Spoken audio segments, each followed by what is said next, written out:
ये देखिए, सबसे पहले तो ये है कि अवाम ने बीआरएस और एमआईएम के खिलाफ वोट दिया और बीजेपी के खिलाफ वोट दिया।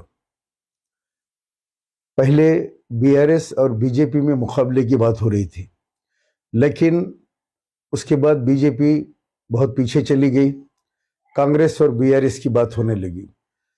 फिर एक टाइम आया कि हमारी जो मुकामी सियासी जमात है एमआईएम, उन्होंने कहा कि मामू का साथ दो, नट्टे मामू का साथ दो, यानी केसीआर का साथ दो। ये निकले मुसलमानों को बीआरएस को वोट डालने की अपील करते हुए। लेकिन अजला का मुसलमान इस बात को नहीं माना और अजला के मुसलमानों ने कांग्रेस का साथ दिया। नतीजे में कांग्रेस की हुकूमत आ गई। अब मौजूदा सियासी पस मंजर ये है कि काम पे लगाना भी एक काम है, जिसको कहते हैं, कहावत है, काम पे लगाना भी एक काम है। 808 वोटों से यहाँ याकुतपुरे में एमबीटी की अमजदुल्ला खान इलेक्शन हारे। उसमें रिगिंग, एमआईएम की बोकसिंग और अमजदुल्ला खान को गिरफ्तार करवाना, 3 घंटे तक बंद करना और उस दरमियान में बोकसिंग करना और कामयाबी हासिल करना। लेकिन याकुतपुरे की अवाम ये मानने को तैयार नहीं है कि अमजदुल्ला खान एमएलए नहीं है। आज भी हजारों लोग बुला रहे हैं, गुलपोशी कर रहे हैं और दावतों का सिलसिला जारी है अमजदुल्ला खान के लिए, जो आप लोग देख रहे हैं सोशल मीडिया के ऊपर। तो अवाम मजलिस इत्तेहादुल मुस्लिमीन से बेजार हो चुकी है, इनके तकारीर से, इनके बातों से और इनके जो एमएलएस कारपोरेटर्स की जो गुंडागर्दी है इलाकों में, इस माफिया के खिलाफ अवाम ने अपने वोट का इस्तेमाल किया। फिरोज खान जो बिल्कुल बहुत कम मार्जिन से, वो भी बोकसिंग की तरफ से, वो भी इलेक्शन हारे हैं।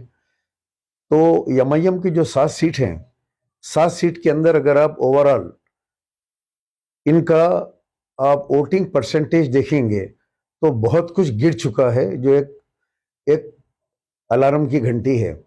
जो इतना ज्यादा वोटों का गिर जाना, बोकस पोलिंग का गिर जाना, ये खतरे की घंटी है। ये चारमीनार हल्के के अंदर आप देखिए, जहां 7% पोलिंग होती थी, वहां का पोलिंग परसेंटेज आप देखिए।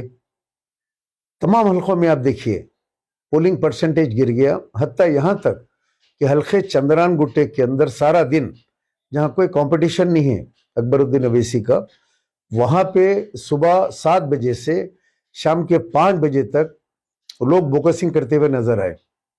जब आप जीत ही रहे हैं तो आपको इतनी ज्यादा बोकसिंग की क्या जरूरत पड़ी?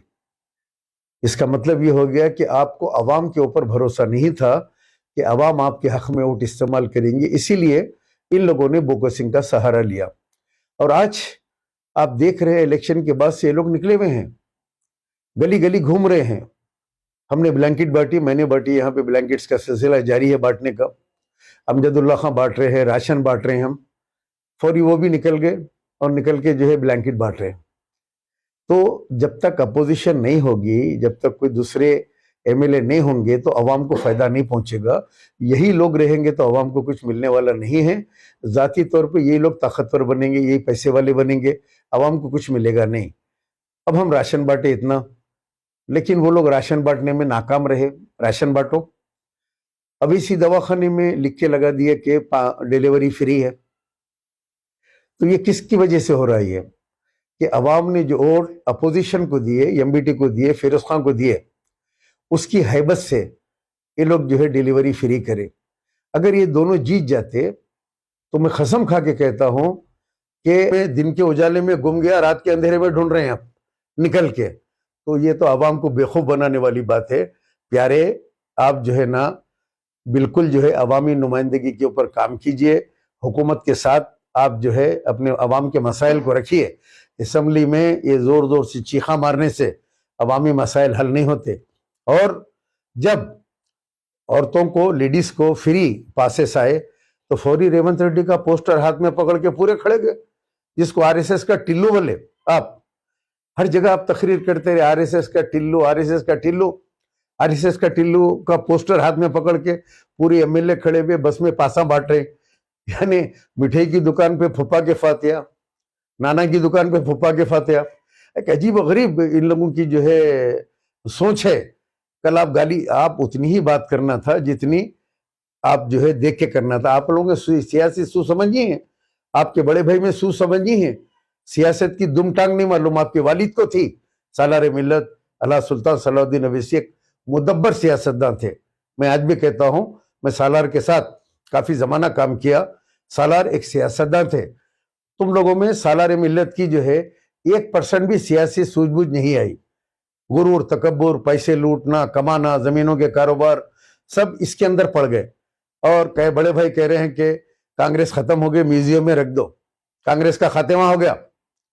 ये सियासी बसीरत है आपकी, जबकि अंदाजा हो रहा था कि कांग्रेस की हुकूमत हम जैसे लोगों को हो रहा है, अवाम को हो रहा है, कांग्रेस आ रही है। लेकिन आप निकल के कह रहे हैं कांग्रेस आ ही नहीं सकती। छोटे भाई निकल के तकरीर कर रहे हैं कांग्रेस खत्म हो गई, मर गई, कांग्रेस दोबारा नहीं आएगी। तो ये तो इनकी सियासी सोच है। अब्बा जान जाते जाते इन लोगों को बिठा के चले गए राजगद्दी के ऊपर, और किसी को बैरिस्टर बोल के एक डिग्री दिला दिए। छोटे तो इंटर फेल है बेचारे, ये इनको क्या मालूम। और देखो आप, नसीब की बात है, इंटर फेल अवैसी हॉस्पिटल और असरा हॉस्पिटल के मैनेजिंग डायरेक्टर है। इन्हों डॉक्टरों के ऊपर जो है इन्हों मैनेजिंग डायरेक्टर है। बड़े बड़े डॉक्टर, बड़े बड़े सर्जन, एमबी, एमडी, आपके न्यूरो सर्जन, फिजियो सर्जन, सारे के सारे आपको सलाम करते हैं कि मैनेजिंग डायरेक्टर साहब आ रहे, इंटर पास है आप। तो ये अब्बा बिठा के चले गए राजगद्दी के ऊपर, बादशाह सलामत। तो दारुसलाम को जो अवाम की अमानत है, एक्चुअली दारुसलाम ट्रस्ट है वो, उसके ऊपर आज कब्जा कर लिया। और ऐसा बता रहे हैं कि जैसा दारुसलाम इनका अपना दादा का या वालिद का खरीदा हुआ है, जाती प्रॉपर्टी। ऐसा कुछ भी नहीं है। जब तक अवाम अपोजिशन को लेके नहीं आएंगी पुराने शहर में, तब तक ये लोग नहीं सुधरने वाले। आपके दरवाजे पे आएंगे, आपके घर पे आके खटका मार के पूछेंगे अम्मा एरिया में कितने बीमार हैं, कितनों को कैंसर है, कितने किडनी पेशेंट है, कितने पैरालिसिस के लोग हैं, कितनों को लीवर प्रॉब्लम है, कितने हैंडीकैप है, हम क्या मदद करना आपकी। घर में आपके खाने के लिए है ही नहीं है, आपके शौहर ऑटो चलाते हैं, किराए का ऑटो है, जाती ऑटो है। आप सर्वे कीजिए कि कितने लाख मुसलमान आज किराए के घर में रहते हैं, कितने हजारों खवातीन आज बेवा हैं, कितने आज जो है खुलाशुदा हैं, कितने बच्चे यतीम व यसीर हैं, उनके घरों में खाने को है नहीं है, उनके घरों में राशन है नहीं है, उनके घरों में दवा का इंतजाम है नहीं है। ले जाओ उनको, एक एक घर से उनको उठाओ। जैसा इलेक्शन की स्लिप लेके जाते हैं, घर पे खटका मार के बोलते हैं अम्मा वोट दो, उस तरीके से उन गरीबों को लेके जाके असरावेसी में फ्री इलाज करो, उनके राशन का महीने को इंतजाम करो। वरना अभी 2024 का इलेक्शन करीब है, पता नहीं क्या होने वाला है, लेकिन हालात तो बता रहे हैं कि एमपी की सीट आपकी, आपके भाई की, ये गुरूर, तकब्बुर या अनानियत में ये सीट चले जाने वाली है। अवाम आपके खिलाफ फैसला देने वाले हैं। ये आप जो आपके सामने जो भी हक़ाइक़ आ रहे हैं उसको तस्लीम करो और अवाम के लिए बड़े ऐलानात करो, वरना आने वाले दिनों के अंदर आपका इख्तिदार हैदराबाद से खात्मा ज़रूरी है। अस्सलाम वालेकुम व रहमतुल्लाहि व बरकातहू। ये कोई, इनके वालिद कोई ऐसे दौलतमंद अंबानी या अडानी नहीं थे जो ये दवाखाने बनाए। इनके वालिद खुद एक गरीब आदमी थे, जिनकी गाड़ी के अंदर लोग पेट्रोल डलाते और उनकी खिदमत करते एक अवामी लीडर होने के नाते। किसी ने किसी ज़माने में इनके वालिद को मोटरसाइकिल दिलाई, फिर एक वक्त आया किसी ने इनके वालिद को जीप दिलाई अफजलगंज वालों ने, फिर एक टाइम आया किसी ने इनको कार दिलाई। तो ये एक किराए के मकान में बेगम मंजिल में ये लोग रहते थे। ये कोई ऐसे पैसे वाले दौलतमंद नहीं है जो आज जिस किस्म की बात कर रहे हैं। तो मेरा आवाम से यही कहना है कि देखो, अपोजिशन को लाओ, वही लोग, आपको तो कुछ नहीं मिल रहा है। अगर आप अच्छे उम्मीदवारों को मुंतखब करके लाएंगे 2-4, तो फिर कंपटीशन होगा और काम होगा, और काम भी ऐसा होगा कि अवाम के घर पे पहुंचेंगे, गली गली घूमेंगे। आज का हाल देखिए पुराने शहर का, आप हर जगह घूम रहे हैं। कोई गार्डन में जाके जो है लोग वॉकिंग कर रहे हैं तो गार्डन के मसाइल पूछ रहे हैं। हाँ, जब कहीं मोहरी बह रही है तो फौरी साफ हो रही है, और डर ये है कहीं अमजदुल्ला खान आ जाए, यानी गब्बर सिंह वाली बात हो गई है कि जल्दी जल्दी काम करो नहीं तो गब्बर सिंह ना आ जाए। कहाँ अमजदुल्ला खान आके वो काम कर देगा, इसीलिए भाग रहे हैं। तो मैं अवाम से यही कहूंगा कि देखो, कांग्रेस की गवर्नमेंट आई है, आने वाले पार्लियामेंट इलेक्शन के अंदर भी कांग्रेस को भारी अक्सरियत से यहाँ से सीट निकालें, ताकि जो फिरका परस्त बीजेपी है उस बीजेपी को हराया जाए। वरना हो ये रहा है कि हैदराबाद में इलेक्शन चल रहा है, इलेक्शन को छोड़कर कायद मुखन्ना अकबरुद्दीन अवैसी फौरी राजस्थान जाते हैं, राजस्थान के अंदर तकरीर करके आते हैं, वहां 3 नुमाइंदों को खड़ा किया। तो जिस नुमाइंदे के लिए अकबरुद्दीन अवैसी जाके तकरीर करके आते हैं, वो नुमाइंदा 588 वोट लेता है और 550 वोटों से कांग्रेस का उम्मीदवार हार जाता है और बीजेपी का उम्मीदवार जीत जाता है। यानी 30-40 वोटों से बीजेपी का उम्मीदवार कामयाब हो जाता है। और अभी वो शपथ भी नहीं लेता, रोड के ऊपर निकल के कहता है ये गोश्त की दुकानें बंद करो, ये मटन चिकन की दुकानें बंद करो, तुम्हारे पास लाइसेंस है, इनके पास लाइसेंस है दुकानों का कारोबार करने का, ये फुटपाथ पे से सब साफ करो, ये सारी दुकानों को बंद करो। ये जो नफरत का बाजार है, जो जाके आपने जो राजस्थान के अंदर जाके तकरीर करके वहां पे बीजेपी के एमएलए को जिता कर आए, यूपी में जिता कर आए चीफ मिनिस्टर बना के, तो 100-100 सीट पे लड़ रहे हैं, 40-40 सीट पे लड़ रहे हैं।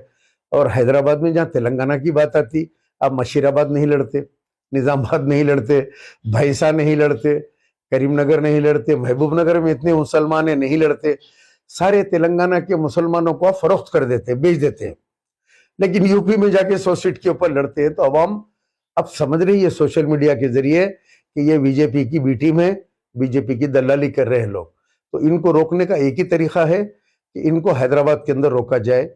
और लोग वो जमाने से देख रहे थे, अब लोगों की समझ में आ गया कि भाई नहीं, अब बहुत हो चुका, और इनकी जो है गेम प्लान समझ रहे हैं। अभी असेंबली के अंदर आप लोगों ने देखा जो तकरीर हो रही है कि 12% रिजर्वेशन कहाँ है। क्या रेवंत रेड्डी ने 12% रिजर्वेशन का मुतालबा किया था? आलेर इनकाउंटर का जो है आप जो है इंसाफ दिलाइए। प्यारे अकबरुद्दीन, आलेर इनकाउंटर सबसे पहले केसीआर हुकूमत का कारनामा है। उसी ने वो 5 मुसलमानों को शहीद करवाया हथकड़ियों और बेड़ियों में। 10 साल तक आप इंसाफ नहीं दिला सके केसीआर से। 12% रिजर्वेशन आप केसीआर से नहीं दिला सके। वक्फ बोर्ड को जुडिशरी पावर आप केसीआर से नहीं दिला सके। 9 मसाजिद टूट गए, आप इंसाफ नहीं दिला सके। वक्फ बोर्ड का रिकॉर्ड रूम 6 साल से बंद है, आप नहीं खुला सके। वक्फ के जमीना तबाह बर्बाद हो रहे हैं, आप जो है वक्फ के जमीनों की जो है आप जो है इंक्वायरी नहीं करवा सके, सीबीसीआईडी इंक्वायरी। आज आप अपने नट्टे मामू से 10 साल में कुछ नहीं करा सके। अब